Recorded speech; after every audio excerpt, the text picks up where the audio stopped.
On m'a demandé sur YouTube comment faire un tirage au sort avec un coefficient. Autrement dit, chaque participant n'a pas la même probabilité d'être tiré au sort. Je vous montre ça tout de suite. On a ici un fichier Excel avec une liste de 5 personnes et j'ai mis un coefficient à côté. La somme de ces coefficients fait 20. Donc autrement dit, ça pourrait être le cas où chaque personne a acheté un certain nombre de tickets de tombola et on veut faire un tirage au sort avec le nombre de tickets. Donc soit avec un coefficient comme ça, ou alors avec une probabilité. On va calculer cette probabilité. Dans un premier temps, ce que je vais faire, c'est que je vais convertir ceci en tableau. Donc je me mets n'importe où dans mon tableau, insertion, tableau, et je valide. Maintenant, je vais rajouter une colonne avec la probabilité. Donc soit on a une probabilité, soit on a un coefficient. La probabilité, qu'est-ce que c'est? C'est simplement le 8, le coefficient de Valériane, divisé par la somme des coefficients, égale le coefficient de Valériane divisé par la somme des coefs. Je valide, et si je fais la somme de toutes ces probabilités, j'arrive à 1, 100% de probabilité. Et ensuite, ce que je vais faire, c'est que je vais calculer un seuil. À partir de 0, ce sera pour Valériane. À partir de combien ce sera pour Dan? 0 plus la probabilité de Valériane. Regardez, on va faire le seuil qui est juste au-dessus, plus la probabilité de Valériane. Et je vais tirer ça vers le bas.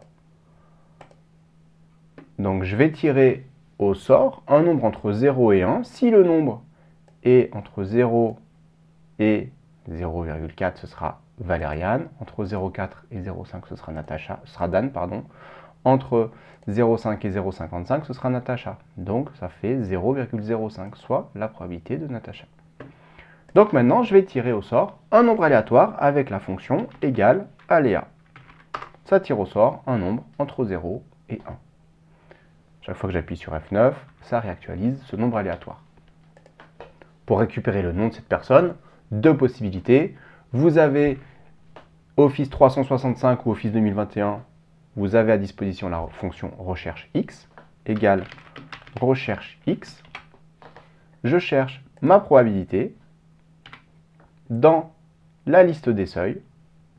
Une fois qu'il l'a trouvé, je vais récupérer le nom. Sinon trouvé, on ne s'en occupe pas. Et le mode de correspondance, on va faire une correspondance exacte ou élément inférieur suivant. C'est ce qui va nous permettre de chercher dans des plages de données. Je valide. Le nombre aléatoire, c'est 0,11. On est entre le seuil et la probabilité de Valériane. Ça nous sort bien Valériane. J'appuie sur F9. 0,84. On est au-dessus de 0,7. C'est bien Lise qui est tirée au sort. Si vous n'avez pas la recherche X, vous pouvez utiliser la fonction index. Je veux récupérer le nom et le numéro de ligne, je vais la calculer grâce à la fonction equiv. Equiv, ma valeur cherchée, c'est ma probabilité. Mon tableau de recherche, c'est le seuil. Et dans le type, je vais faire une correspondance inférieure à pour avoir la possibilité de travailler dans une tranche dans les seuils. Je ferme le equiv, je ferme l'index et j'ai bien les deux mêmes noms qui sont tirés au sort à chaque fois que j'appuie sur F9. Alors on va vérifier si le tirage se fait correctement. Regardez, je vais copier la liste des personnes ici et on va simuler 10 000 tirages aléatoires pour voir combien de fois Valériane est sortie, combien de fois Dan est sorti, etc. Alors pour ça, je vais utiliser un mode de calcul qui est le calcul itératif. Je vais faire une cellule avec écrit on ou off.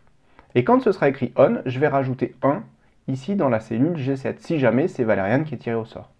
Regardez, si ça c'est égal à on, alors je vais regarder si cette cellule-là, alors il faut que je fiche cette cellule et que je fiche le on aussi pour que je puisse tirer vers le bas.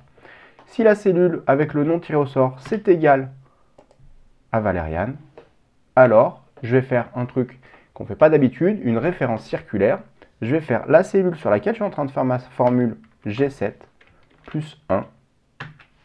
Dans les autres cas, je vais faire G7, je rappelle la valeur qui est saisie dans cette cellule. Et si ce n'est pas écrit on, je vais réinitialiser à 0. Ça fait un truc bizarre, j'ai des références circulaires, c'est normal, je n'ai pas encore activé le calcul itératif.